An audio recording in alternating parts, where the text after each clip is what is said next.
Welcome to the Speak to Influence podcast. I'm Karen Sachs.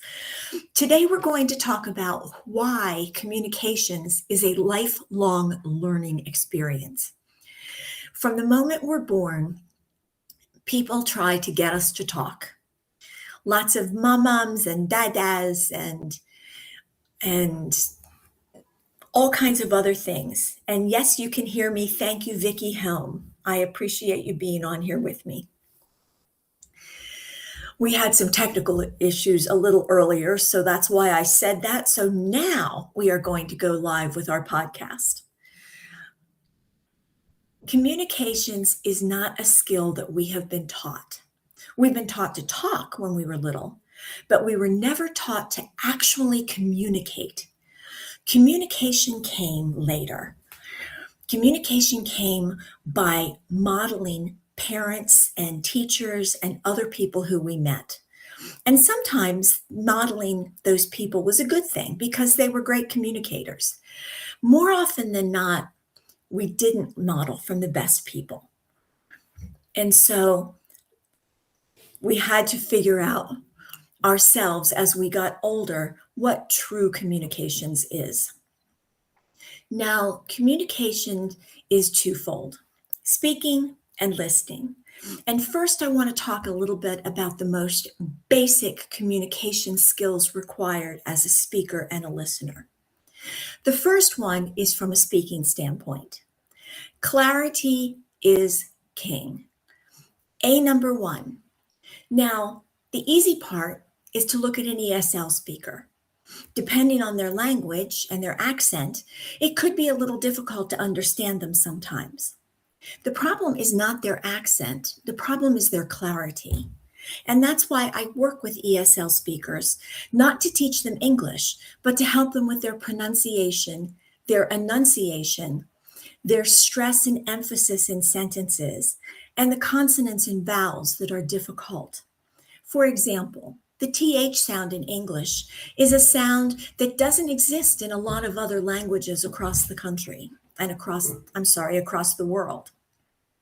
Russian, Estonian, Turkish, French, some other Romance languages, and most Asian languages do not use the TH sound. So when I work with ESL students, it's not a matter of just introducing the sound to them, but it is a matter of teaching them how to form their mouth to make the sound. So instead of this, that, or three, you end up with words like tink, tat, tree. Now, the problem with that is that some of those are other English words, and it can be very confusing out of context. So TH is a big one when I'm working with ESL students. The other is the vowel sound with a soft I, like in hit, sit, ship. Many languages use that soft I as a hard E sound. So sit goes to seat. Hit goes to heat. And ship goes to sheep. Again, they're pronouncing other English words, so out of context, it can be very difficult to understand. There are other things like emphasis of words within sentences. The difference between I need this report on Friday or I need this report on Friday. Two separate meanings, again, because of the emphasis that we put on words. The problem is not just with ESL speakers. Native English speakers can also be very difficult to understand. Sometimes it's an accent from somewhere across the country, but more often than not, it's because of lack of structure. There are two ways to approach structure in your communications to make sure that you are as clear as you can possibly be. The first way is point-first communication. Point-first communication is 4 steps. Step 1, start with the point. Start with your conclusion. You don't want to ramp up and build a lot of context and then say, I recommend option B. You want to start your conversation by saying, I recommend option B. And then you proceed to the second step, which is a brief explanation as to why. Step 3 is to talk about next steps so that everyone is clear on what happens and who's supposed to do what. And then the fourth, and probably one of the most important steps, is to stop talking. So your point first, brief explanation, action items and next steps, and number 4, stop talking. Don't ramble. When you ramble or you over-explain, you lose your listener.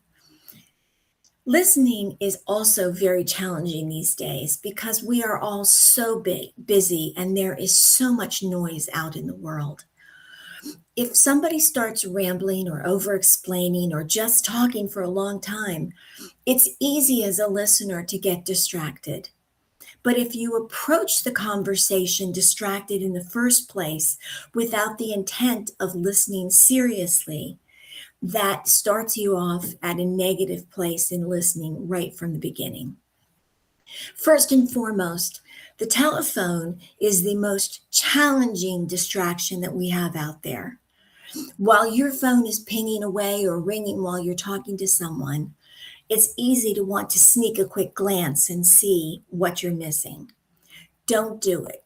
Not only is it rude, but you're bound to miss something in the communication process. Also, it's easy to get distracted by things that are around you. Someone who's speaking a little bit louder. Or sometimes you just get bored from listening to the speaker and you start thinking about your grocery list, what your next appointment is, who you have to call. Those things are very difficult to work through. And I understand that. I understand that if somebody is droning on and on, it's not easy to listen to them. But there can be ways to address that. You can jump in, although interrupting is generally not something that I recommend, but if they're droning on and you're having trouble staying focused, you can interrupt and say something like, so let me clarify what you're saying, and then clarify. That has stopped them from droning on, and ultimately you're going to have a more productive conversation. So speaking is number 1 in clarity, and being a good listener is number 2. But those are just the first steps in good communication and what you need to learn to be a good communicator. As you're moving through your career, whether you work for someone else or you work for yourself, executive presence is very, very important. Executive presence is what builds confidence and trust in you. It's by standing tall when you speak. It's by speaking with point-first communication and not rambling. It's controlling your emotions when you talk. So if someone is constantly challenging you or interrupting you, it can be very easy to get frustrated. Frustration is fine, but don't show it. Emotional stability is important for executive presence. And executive presence is what separates you as a leader, not your job title. A job title are just words, but how you carry yourself, that reflects your executive presence and is one of the first steps in your ability as a leader. Now, there are so many more things that we can continue to learn every step of the way. How to be a better listener, how to be more clear, how to improve our conversations when we're feeling pressured, how to handle those difficult conversations when you're talking about budgets or layoffs or dealing with a challenging client. So there's a lifelong lesson in communication, and you want to make sure that you're focusing on learning it. I encourage you to join my free Act Like a Great Communicator community on School. There you will get a weekly masterclass every Wednesday for free. You'll also get daily posts of communication tips. There are some free programs in our classroom as well as some paid programs, but there are a lot of free resources that you can take advantage of. To get to my school, you want to go to school.com, and school is spelled SKOOL.com.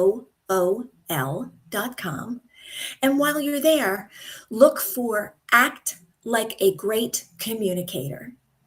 If you put me in, I should be number one on the list, and you can join for free.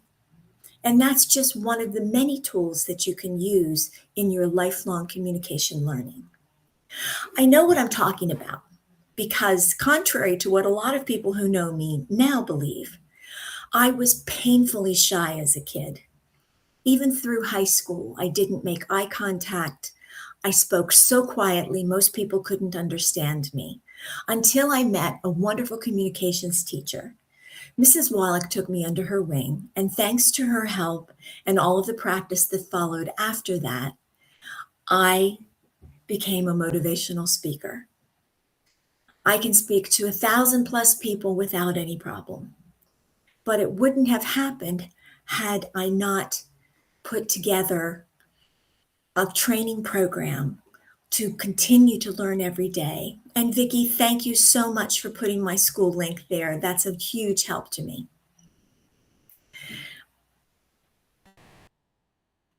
That's the second thing that's important. You have to practice. It's not a matter of just taking a class and saying, hey, I've learned it. You have to practice. And I recommend practicing, particularly if you're an ESL student or if you are having other communications problems, that you practice at least 5 minutes every day.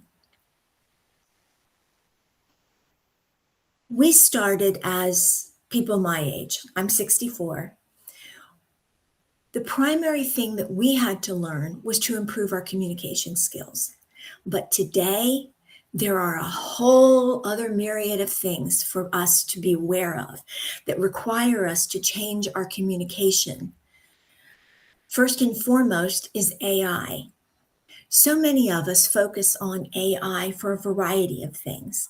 I just redesigned all of my school headers with my AI, and I'm thrilled with them. But people use AI to write articles, presentations, meeting notes, even emails and texts. So the problem with that is we stop forgetting to think on our feet. AI cannot attend a meeting with you. AI doesn't build trust. AI does not build credibility with the person that you're speaking to. AI is only a tool to use to help you with some of your communication. It's still your responsibility to be able to think out loud in a meeting, in an interview, during a presentation, or when someone is interrupting you or challenging you or asking you hard questions. Those are the times when it's important that you know how to speak clearly and concisely without the help of AI. Podcasting is something else that's new. You can pre-record your podcasts and edit them and make them perfect. However, I will tell you that the most effective podcasts are live. Research shows it. So what you want to do is learn how to speak live when there's not anyone looking back at you. I will tell you, for me, it's extremely hard. This is only my 8th live podcast, so I still have a long way to go in my learning.